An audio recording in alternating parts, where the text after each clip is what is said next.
Are property taxes lower in Dieppe or Riverview? And how much more are you really paying to live in Moncton? If you're house hunting in Greater Moncton and the surrounding areas, these small differences can cost you thousands, and most buyers don't find out until it's too late.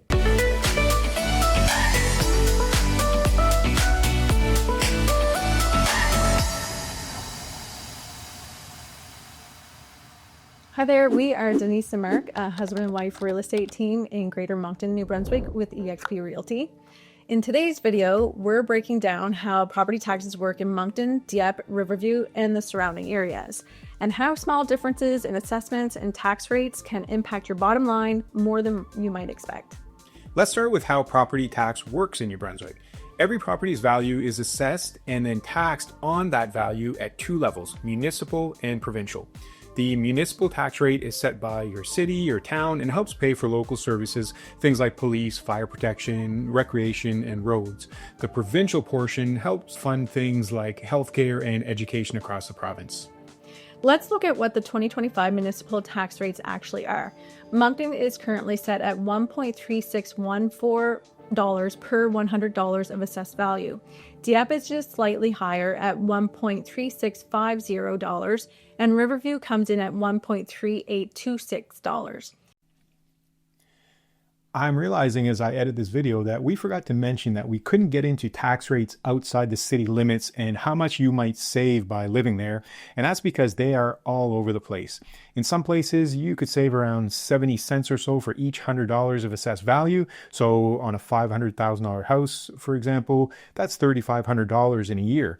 But then in other areas, there's very little difference. In fact, in some places in northern New Brunswick, the rates are higher than right here in Greater Moncton, where you get all the amenities and municipal services. Each small rural area sets their own rates. All right, back to the video. These differences might seem small, but on a $500,000 home, they can add up over the years. Now, here's the key and where you really want to pay attention, because this is where New Brunswick differs from most other provinces. If the home is your principal residence, you're eligible for the provincial residential property tax credit, which removes the main provincial tax rate of $0.5617 per $100 of assessed value. So for most homeowners, your property tax bill includes just the municipal rate without the full provincial tax. If the property is a rental, cottage, or second home, that credit doesn't apply. So when people talk about a double tax in New Brunswick, this is what they mean. You're not actually being taxed twice. It just means non-owner occupied homes are charged both the municipal rate and the full provincial rate. That provincial rate makes up roughly 30% of the total bill. Let's look at a quick example.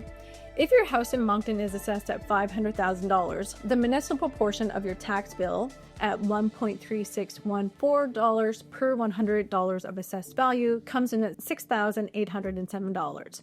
The provincial portion at $0.5617 per $100 comes in at $2,808. Since you live in that home and it's your primary residence, you get a rebate of $2,808. So the provincial portion is canceled out and you're left paying the $6,807. And there's always minor service charges on top of that, but you get the idea. If this were a secondary property, like a rental, you wouldn't get that rebate and your total tax bill would be $9,615 plus service charges. Of course, all of this is based on your assessed value, not your market value. This is where a lot of people get tripped up. People often assume that if a property is assessed at $450,000, it should sell for around that amount. But assessments are used strictly for tax purposes. They're not updated in real time, and they don't reflect what a home would sell for in today's market. That said, assessments do directly affect how much tax you pay. And here's something a lot of people miss. Even though the tax rate is the same across the city, assessed values can vary from neighborhood to neighborhood. So you could have two similar homes in different parts of Moncton, and one might have a higher tax bill, not because of different tax rates, but simply because its assessed value is higher based on the neighborhood trends and recent sales. Beyond the base property tax rate, there are other costs from your municipality that come with owning a home as well. Unless you're in a more rural area with your own well and septic system, one of the biggest is water and sewer. In 2025, the average household in Moncton will pay about $1,128 for that service. Dieppe comes in at $948, and Riverview is the lowest at $920. We're mentioning these because when you're budgeting for a home, these costs show up just like property taxes, and often unexpectedly for first-time buyers. So how do you make a smart decision as a buyer? Start by looking at the total cost of ownership, not just the price tag. A $500,000 home with higher municipal taxes or more expensive utilities might cost significantly more over 5 to 10 years than a similar home in a neighboring city. It's not always a deal breaker, but it's definitely something worth factoring in. For those who qualify, there are a few provincial programs that can help reduce or delay property tax costs. There's a low income property tax allowance of up to $300 per year based on your income, of course. And for seniors, there's a property tax deferral program, which lets you defer the annual increases in taxes. But it's important to know that the deferred amount plus interest becomes a lien on the home and must be repaid when the property is sold or transferred. There's also something called spike protection in New Brunswick. It doesn't limit how much your assessment can increase, but it does cap how much your actual tax bill can go up in a single year.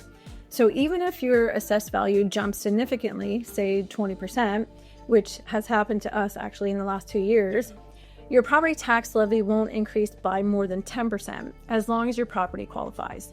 And looking ahead, the provincial government has proposed a 1-year assessment freeze for 2026 that would hold all property assessments at 2025 levels.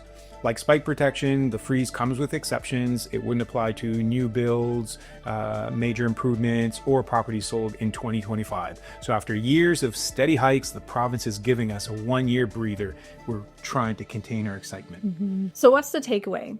Property tax rates in the Greater Moncton and surrounding areas aren't drastically different, but small differences in rates, assessments, and location can lead to meaningful differences in what you actually end up paying. Whether you're buying in the city or on the outskirts, it's important to understand that the tax rate is the same across the municipality, but assessed values can vary by neighborhood. That's what ultimately drives how much you'll pay. If you're house hunting and comparing areas, don't just look at list prices. Look at the full picture: taxes, utilities, long-term costs. It might not be the deciding factor, but it's definitely part of a smart decision. So if you made it this far, thank you. And hopefully it's because you've learned something about the exciting world of property taxes. And we'd like to know, did you know how property taxes worked in New Brunswick? Let us know in the comments. And if you're unsure about how to factor this all in, we're always happy to help walk you through it. People just like you reach out to us every week, so don't hesitate to get in touch, whether you're buying, selling, or just starting to explore your options in Greater Moncton. We are Denise and Marc. Thanks for watching, and we'll see you next time.